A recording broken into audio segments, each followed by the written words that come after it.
سب سے بنیادی بات یہ کہ ہر فن کا ایک دروازہ ہوتا ہے اور ہر دروازے کی ایک کنجی ہے۔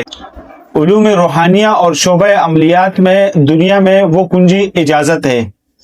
جو شخص بھی اس میدان میں قدم رکھتا ہے سب سے پہلے اسے یہی جملہ دہرانا سننے کو ملتا ہے، یہ عمل بغیر اجازت کے نہیں کرنا، یہ عمل بغیر اجازت کے نہیں کرنا۔ مبتدی حیران ہوتا ہے، مبتدی سالک تو یہ جملہ سن کر حیران ہوتا ہے کہ یہ عمل بغیر اجازت کے نہیں کرنا، حالانکہ یہ عمل کتاب میں لکھا ہوا ہے، طریقہ بھی کتاب کا لکھا ہوا ہے، الفاظ بھی یہی ہے، پھر اجازت کی کیا ضروری ہے؟ پھر اجازت کی کیا حاجت ہے؟ اجازت پھر اتنی ضروری کیوں ہے؟ اجازت کہتے ہیں کسی صاحب اختیار اور صاحب فن سے، کسی صاحب فن کی طرف سے کسی عمل یا کسی علم کے منتقلی یا باقاعدہ منظوری کے ساتھ اپنا روحانی تعلق نسبت اور طریقہ کار کے ساتھ منتقل کرنا۔ مکمل ویڈیو کا لنک ڈسکرپشن میں دیا گیا ہے۔